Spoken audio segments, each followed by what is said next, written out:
What is the last time you used a gate in your music productions? Be real with yourself. Have you ever used a gate? Do you know what a gate is doing to your sounds? Well, today I'm actually going to show you why I think gates are very, very important in modern music production. So again, we're in the same mixing project that I used for the last video. In fact, this is the same M dynamics that we're going to be talking about because, as I said in that last video, I'm using this M dynamics for gating. And what I want to talk about today is kind of talking you through where I would want to use a gate. And what I found is that most of the times gates can be useful to really get rid of tails of certain sounds. So for example, let's turn off the effect on the snare over here and let's just have a listen to what it sounds like. You can hear we have this explosive click and then we have this kind of noise whoosh. But you can also see by looking at the waveform that this has a tail. It just kind of continues and fades out more and more and more. And if I make it bigger, you can see that that fade out is actually going into this area over here. Of course, with such a low volume, you're not really going to hear this part. But this part can still cause some issues within the mix. Like I would say that if this is over here and we have our open hat here, which is actually in a different section. So let me quickly move over here. You can see that this is technically lining up with my open hat. And if I want to give my open hat a little bit more space, what I would essentially want is for the snare to basically do this, right? To exist like this, right? Where the snare just kind of cuts off right before the open hat so that it has all of the space to work with. So that is one way you could use a gate. You could set up a gate so that it kind of starts cutting off the tail over here. And then with a little bit of release, you make sure that the gate completely closes over here. But personally, I like to use it a little bit more in like a groovy sense, in the sense that I'm not trying to get completely rid of this tail. I just want to kind of press it down a little bit more to focus the energy more towards the beginning of the sound. Sorry guys, there was a like, comment and subscribe at the door. You guys know how it is. They always keep pushing you and they just want you to click on the things and do all of that stuff. So let's just have a listen to what it sounds like if I turn the gate off and on the snare example here.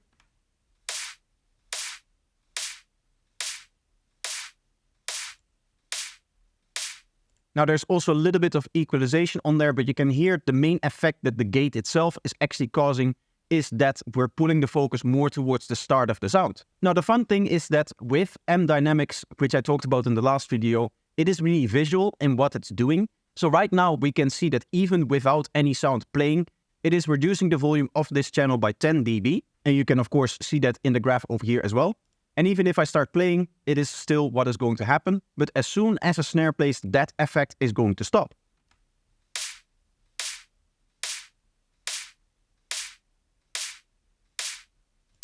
Now I've paused the graph here during the playback so that you can see that when the gate stops being open, when it stops being active, it again starts to clamp down. It again starts to engage that 10 dB kind of cut of the volume.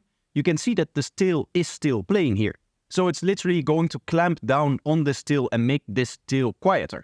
Now one of the things that you'll notice is that I've set up this dry wet over here, meaning that this is actually being done in parallel.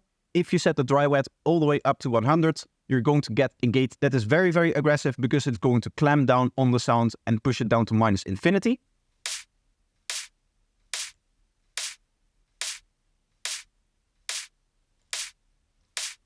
In this case, it is actually using minus 100 dB, but that is kind of equivalent because removing 100 dB is basically going to make the sound silent.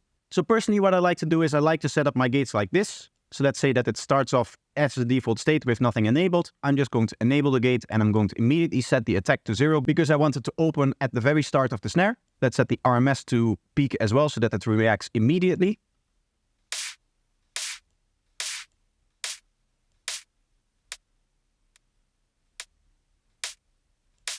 You can hear that we still get the transient of the snare. If I turn on the attack, we're not going to have that.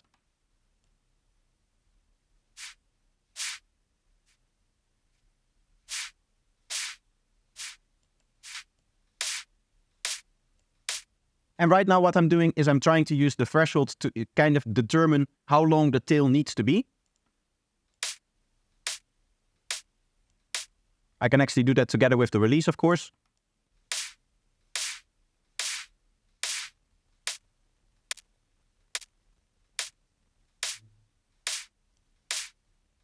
And then what I'm going to do is I'm actually going to blend that effect with the normal snare because, again, I don't want to just immediately cut off the snare. I just want to lower that tail by a little bit.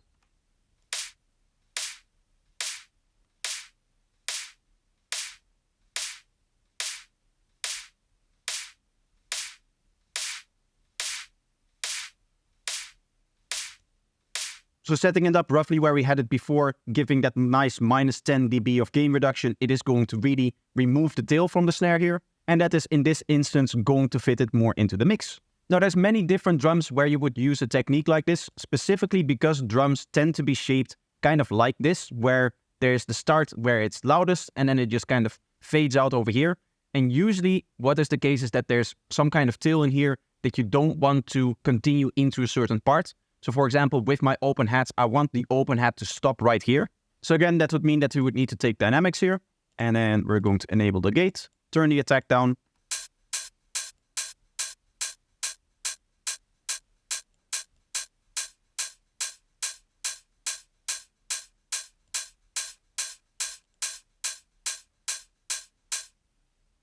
And you can again hear we're getting more of a focus towards the start of the sound, and therefore we're going to, within the mix itself, draw less focus to the area where I actually want it to be silent.